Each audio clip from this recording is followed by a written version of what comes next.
person. Ibig sabihin, pinipili nyo ng talikuran itong person na to kasi yung iba, nararamdaman ko na may pagmamahal pa kayo dito sa person na to. Pero dahil kahit na mahal nyo pa yung person na to, masyado ng maraming hanash, masyado ng maraming ganap, masyado ng maraming conflict. Yung iba sa nyo guys, hindi talaga kayo magkasundo nitong person na to. Ibig sabihin, pwedeng, the reason kung ba't hindi kayo magkasundo is pwedeng dahil sa mga paniniwala nyo, pwedeng magkaiba rin kayo ng preference nitong person na to. Iba yung gusto niya, iba yung gusto mo. And marami kayong conflict guys. And yung feeling ko, yung isa sa inyo, sobrang daming reklamo sa buhay, sobrang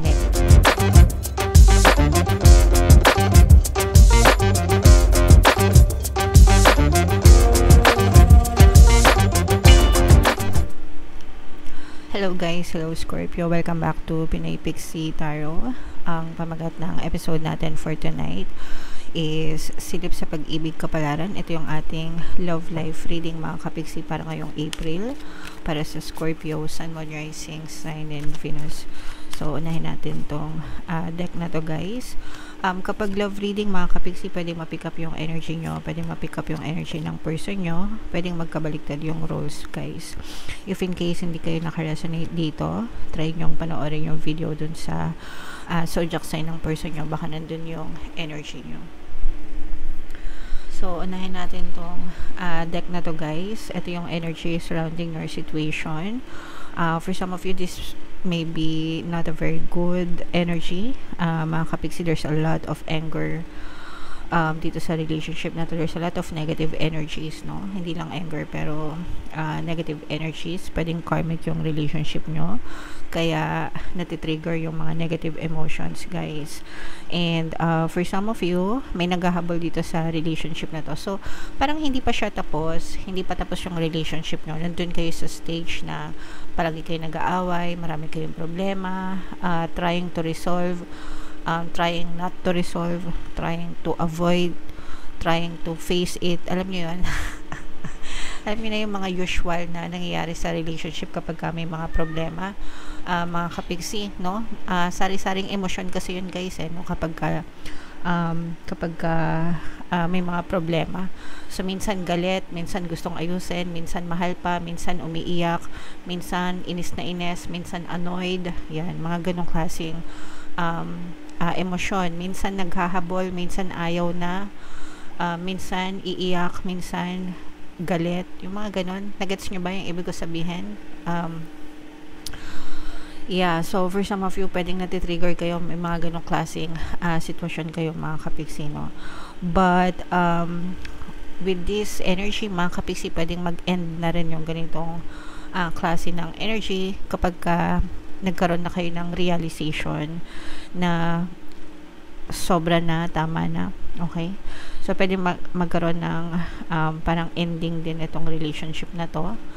Ending yung mga galit, pero kasabay nun is ending din ng relationship.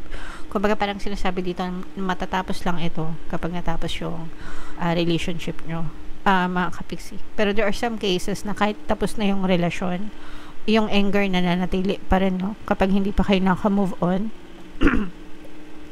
Kaya yung iba, diba, meron pang iba dyan na matagal nang hiwalay pero galit pa rin sa mga ex nila, hindi makalimutan, hindi maka-move on. Whereas yung iba naman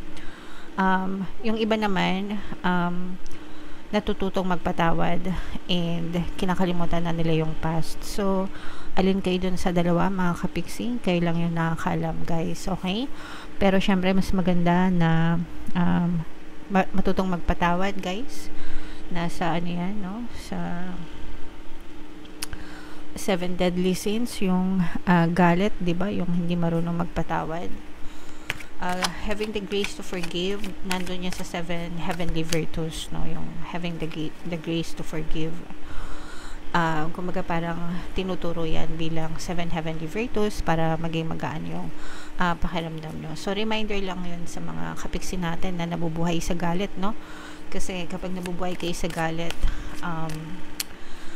you're suffering more. You're doing more harm to yourself, mga kapiksi. Alright? So, comment down below, Scorpio, if naka-resonate kayo dyan sa mga energies na yan. Tingnan natin yung ganap sa inyong love life. Shuffle ko to guys. Habang sinashuffle ko to, panoorin nyo muna yung video natin regarding sa ating paano mag-manifest ng abundance video course. Kapiksi, sawa ka na ba sa mga struggles at hirap sa buhay mo? Masipag ka ba at masikap sa buhay ngunit hindi ka pa rin umaasenso? Ilang beses ka na bang nag-attempt mag-negosyo at mag-invest pero palagi ka pa rin nalulugi? Sa pagkakataon na ito ay maaaring may subconscious beliefs ka na nagiging balakid sa iyong pag-unlad at pagyaman. Introducing, paano mag-manifest ng abundance video course. Dito ay matututunan mong ma-overcome ang mga balakid mo para tuluyan ka ng umunlad, umasenso, sumagana, maging matagumpay, successful at maswerte sa iyong kabuhayan, pera, trabaho, negosyo, salapi at kaperahan ng bonggang-bongga. Dali, mag-send na ng email sa pinoypixie@gmail.com at simulan na ang iyong pagyaman ngayon. Alright, so sa lahat ng gusto mag-avail ng course guys, naka-flash sa screen nyo. Una, meron tayong paano mag-manifest ng abundance video course. Pangalawa, meron din tayong paano mawala ang third party at magkaroon ng harmonious na relationship. And meron din tayong email coaching, manifest your desires using the law of attraction. So sa lahat ng interesado mga kapiksi, mag-send lang kayo ng email sa pinoypixie@gmail.com. So, Scorpio, guys, kayo ay na-represent ng King of Cups. Ito yung ating love energy. Ito, this is both negative and positive. Yung kung ano yung nakita natin kanina, guys, yun din yung nakita natin dito. Kasi yung mga negative energies dito, guys, nakita natin na for some of you, you are choosing to turn your back behind this person. Tama ba? Pa-English pa kasi. Ibig sabihin guys, tinatalikuran yun na tong person na to, no?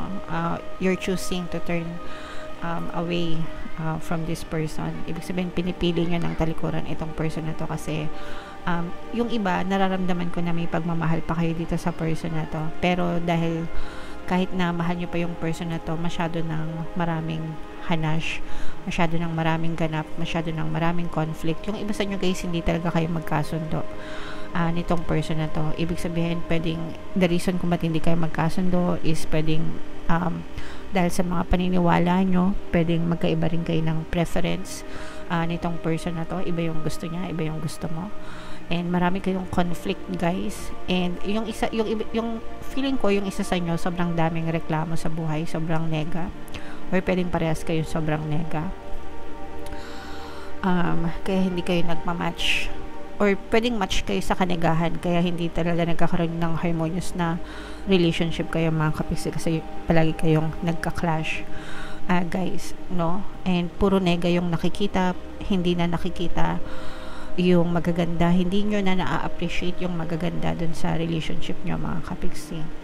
And puro pangat na lang yung nakikita nyo. So nagkaroon talaga dito ng division, parang ibig sabihin nagkahiwalay talaga kayo.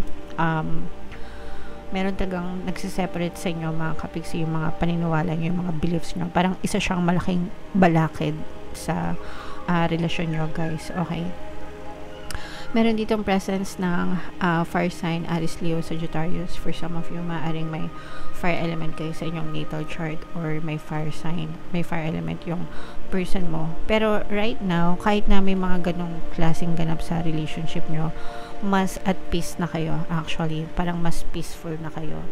And parang mas controlled mo na yung emotions mo. Mas parang nakikita mo na yung parang binubuhos mo yung attention mo sa sarili mong kaligayahan. And you are choosing your peace of mind over this relationship. Kasi nga, di ba sabi ko nga sa inyo, parang pinipili mo ng talikuran itong person na to, itong relationship na to. Kasi gusto mo na ng peace of mind. Gusto mo na ng kalmado. Ayaw mo na ng puro away. Ayaw mo na ng puro conflict. Gusto mo yung sarili mo na lang yung iisipin mo. Yung iba sa inyo, nagfo-focus kayo sa ambisyon nyo, guys. Parang it's never too late to start na mag-focus sa mga ambisyon nyo sa buhay. And yun yung currently na ginagawa nyo ngayon, guys. Okay? So, okay lang yan. It's never too late na asikasin yung sarili.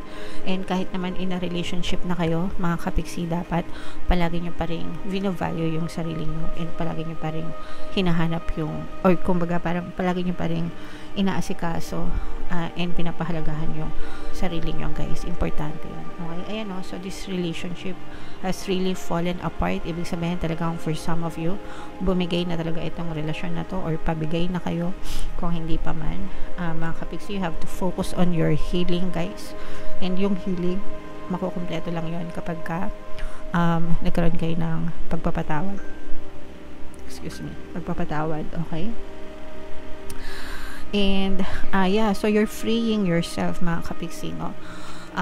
Pinapalaya mo na yung sarili mo dito sa relationship na to. Pinapalaya mo na yung sarili mo dito sa person na to, and you're doing yourself a favor. Yung iba sa inyo, guys, maraming mga taong tumutulong sa inyo para makalimot, like yung mga friends nyo and your family.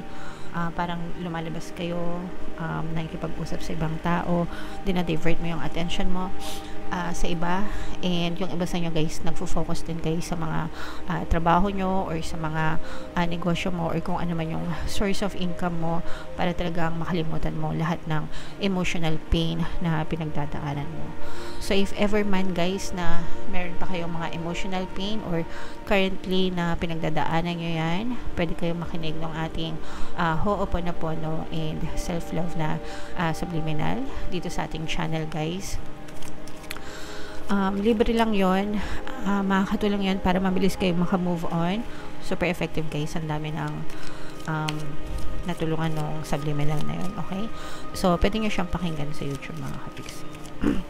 So tingnan natin yung additional na love message para sa inyo, Scorpio.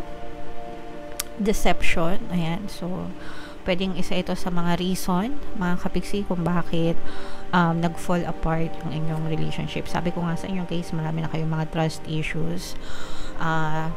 Siguro dahil din sa panluloko. So someone is wearing a false mask dito sa relationship na to. So ibig sabihin, meron talagang nanluloko, merong pretentious, merong hindi nagsasabi ng totoo.